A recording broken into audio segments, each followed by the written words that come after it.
मैं हैरान हूं, अचानक कांग्रेस को अब कर्तव्य की बात चुभने लगी है।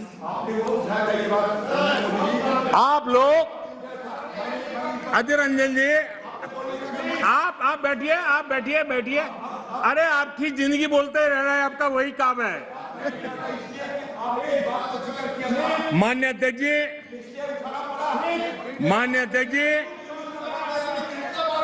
आप लोग, माननीय अध्यक्ष जी,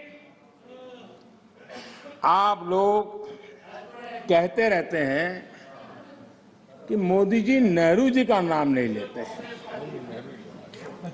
तो आज मैं आपकी मुराद बराबर पूरी कर रहा हूं, आपकी प्यास बुझा रहा हूं।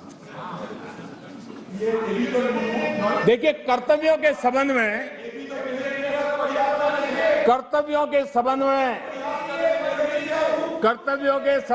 नेहरू जी ने क्या कहा था, जरा मैं आज कोट सुनाता हूं। माननीय अध्यक्ष जी, पंडित नेहरू जी, देश के प्रथम प्रधानमंत्री, उन्होंने क्या कहा था? मैं आपसे फिर कहता हूं, मैं कोट कर रहा हूं,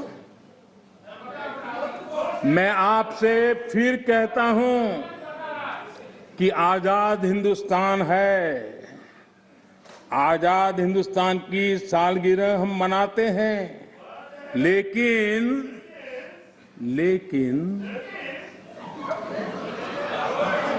आ गया समझ? सीखो, सीखने में काम आएगा, तैयारी करो। लेकिन आजादी के साथ जिम्मेदारी होती है, और कर्तव्य को ही दूसरे शब्दों में जिम्मेदारी कहते हैं।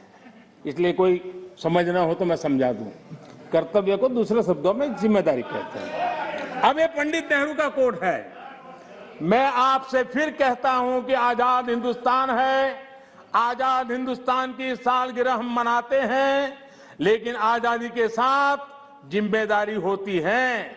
जिम्मेदारी, कर्तव्य खाली हुकूमत की नहीं, जिम्मेदारी हर एक आजाद शख्स की होती है। और अगर आप उस जिम्मेदारी को महसूस नहीं करते, अगर आप समझते नहीं, तब पूरी तौर पर आप आजादी के माने नहीं समझे, और आप आजादी को पूरी तौर से बचा नहीं सकते हैं। ये कर्तव्य के लिए देश के प्रथम प्रधानमंत्री पंडित नेहरू जी ने कहा था, लेकिन आप उसको भी भूल गए, आप उसको भी भूल गए। माननीय अध्यक्ष जी, मैं सदन का ज्यादा समय लेना नहीं चाहता हूं, अब वो भी थक गए हैं। माननीय अध्यक्ष जी,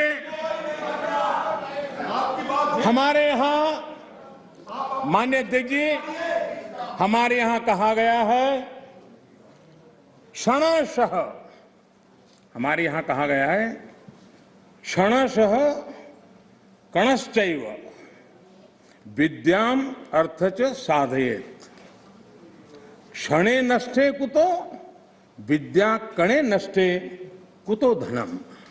अर्थात विद्या, ज्ञान के लिए एक एक पल महत्वपूर्ण होता है। संपत्ति, संसाधनों के लिए एक एक कण जरूरी होता है। एक एक क्षण बर्बाद करके ज्ञान हासिल नहीं किया जा सकता, और एक एक कण बर्बाद किया गया, छोटे छोटे संसाधनों का समुचित प्रयोग नहीं किया गया, तो संसाधन व्यर्थ हो जाते हैं।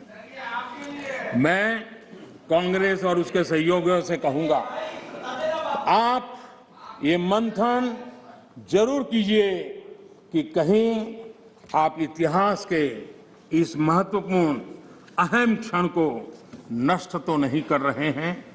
मुझे सुनाने के लिए, मेरी आलोचना करने के लिए, मेरे दल को कोसने के लिए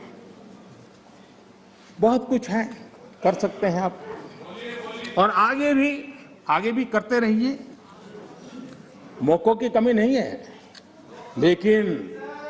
लेकिन आजादी के अमृत काल का ये समय, 75 वर्ष का ये समय भारत की विकास यात्रा में सकारात्मक योगदान का समय है।